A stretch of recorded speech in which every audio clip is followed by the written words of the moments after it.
हृदय का संबंध है हमारी फीलिंग से, हमारे इमोशन से जुड़ा है, भाव से जुड़ा है। और भाव का संबंध आपको पता ही है मन से जुड़ा है। इसलिए श्वास हमारे मन को भी स्वस्थ रखती है और शरीर को भी स्वस्थ रखती है, दोनों को स्वस्थ। इसलिए इसी हृदय के तल पर हमारे भाव जो हैं कभी अच्छे हो जाते हैं, कभी बुरे हो जाते हैं। और इसी तल पर हम कई बार परिस्थिति ऐसी घटती है हमारे चारों तरफ कि हम दुखी भी हो जाते हैं, और दुख के साथ साथ हम कई बार क्रोध में भी आ जाते हैं। और ऐसी अवस्था में होता क्या है, जैसे मान लो आपको क्रोध आया, तो अब देखना, जो कि मैं इस बात को बार बार आपको इशारा करता रहता हूं कि जब क्रोध में होते हैं तो श्वास आपकी बदल जाती है।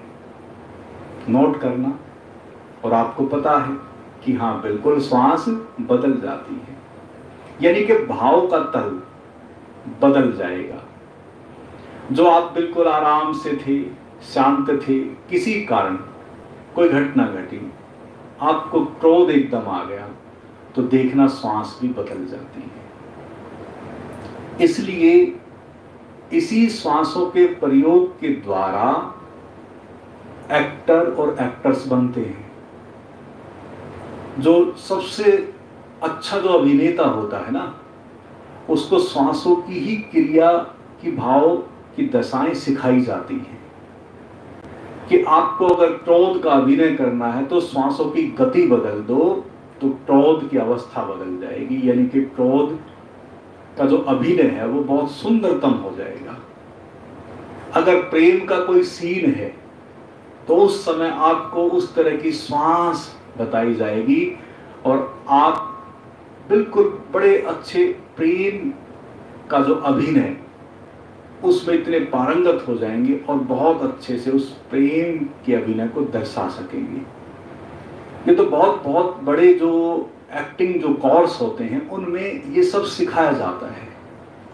और सबसे बड़ी कलाकारी क्या होती है, आप सब जानते हैं कि इमोशन और फीलिंग को जो प्रेजेंट कर देते हैं अच्छे ढंग से, अभिनय करने में माहिर वही होते हैं। ये तो वो अभिनय कर रहे हैं, वहां भी श्वासों की क्रिया के प्रयोग सिखाए जाते हैं और वो फिर उसी प्रयोगों के द्वारा फिर उस तरह के अभिनय करते हैं। लेकिन हमारे चारों तरफ परिस्थिति ऐसी घटती रहती है, आप देखें अपने चारों तरफ, और कभी भी हम एकदम क्रोध में आ जाते हैं तो हम अभिनय नहीं कर रहे होते, हमारे भीतर तो रिएक्ट होता है, प्रतिक्रिया होती है, और उस प्रतिक्रिया में हम एकदम क्रोध करते हैं। और उस दौरान आप अपनी श्वास की गति को देखना। अब मैं इशारा कर रहा हूं कि जब क्रोध आए तो श्वास की गति को देखना। अगर आप देख गए तो क्रोध ही नहीं हो पाएगा, लेकिन वो देखना नहीं हो पाता, एकदम हम रिएक्ट कर देते हैं और हम बिल्कुल क्रोध में चले जाते हैं। इसलिए जब हम क्रोध में होते तो श्वास कुछ और होती है, और जब हम तनाव में होते हैं श्वास कुछ और होती है, और जब हम दुख में होते हैं तो श्वास कुछ और होती है, और जब हम सुख में होते हैं तो श्वास कुछ और होती है, और जब प्रेम में होते हैं तो श्वास कुछ और होती है, और जब पूर्ण विश्राम में होते हैं तो श्वास कुछ और होती है। इसलिए हृदय के केंद्र से श्वास का बहुत गहरा संबंध है। अगर हम इस श्वास को और इस विज्ञान को अगर अच्छे से समझ लें तो हो सकता है कि आप अपने इमोशन और फीलिंग को अच्छे से बैलेंस करने में सक्षम हो जाएं। और ये बैलेंस करना बहुत जरूरी है, अति आवश्यक है। नहीं तो हम उन्हीं भावों में इतने बहते चले जाते हैं, और उन्हीं भावों में बहते हुए उस बहने में ही मूर्छा हमें घेर लेती है, बेहोशी हमें घेर लेती है। और वो सचेत जो सजगता हमें श्वास के प्रति जो रखनी थी उसको हम भूल जाते हैं।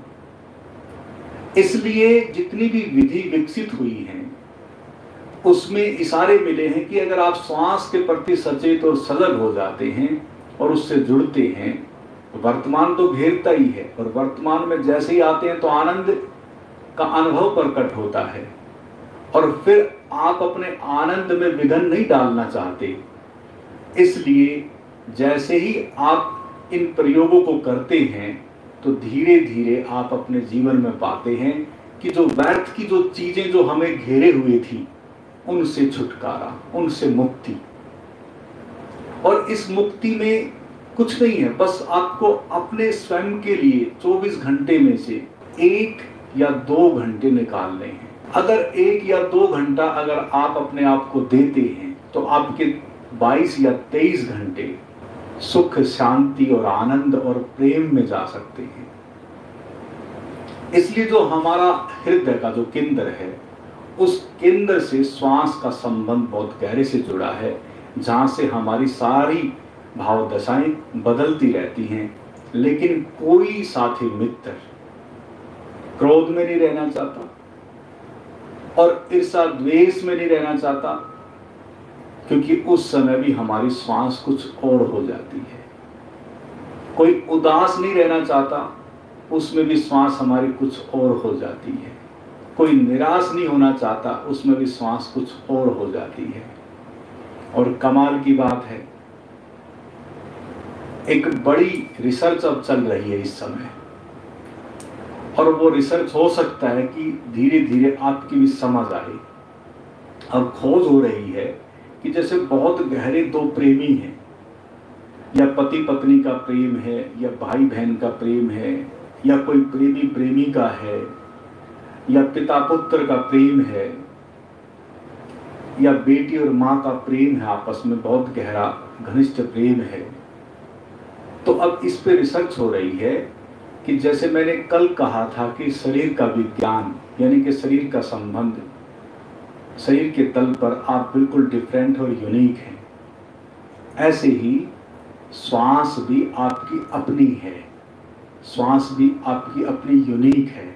इसलिए कभी भी किसी की भी श्वास एक दूसरे से नहीं मेल खाती।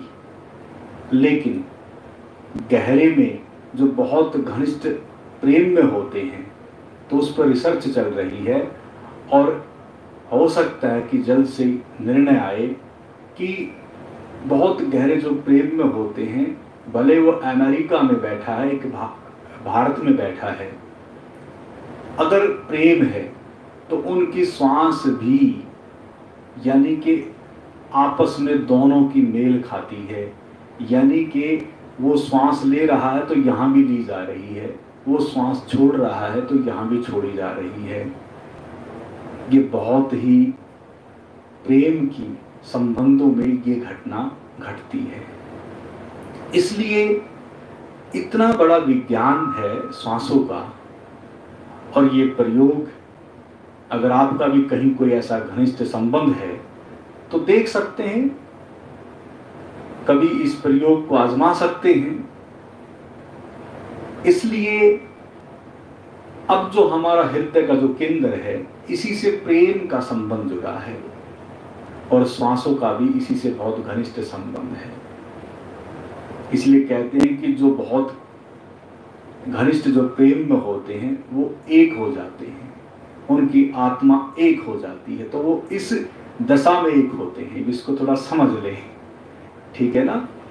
तो इसलिए हम आपस में सब चाहते क्या हैं? घर परिवार में 5 सदस्य हैं या 10 हैं, हम चाहते क्या हैं? कोई अशांति नहीं चाहता, कोई भी कलह कलेश नहीं चाहता, लेकिन कहते कि चाहता कोई नहीं, फिर भी सब घर कर जाता है, हो जाता है। अब ये होता क्यों है भाई? जो फेसबुक पर जुड़े हैं साथी मित्र, जो यूट्यूब चैनल पर जुड़े हैं, उन सभी मित्रों से एक आग्रह और विनती मैं जरूर करूंगा, अगर ये कार्यक्रम आपको अगर अच्छा लग रहा है तो कहते हैं कि भाई और लोगों तक ये बात पहुंचनी चाहिए, तो इसका सीधा सा और सहज सरल तरीका है कि एक तो लाइक करें, और दूसरा अगर कार्यक्रम अच्छा लगता है तो शेयर करने में कोई दिक्कत नहीं है। ओम आनंदम।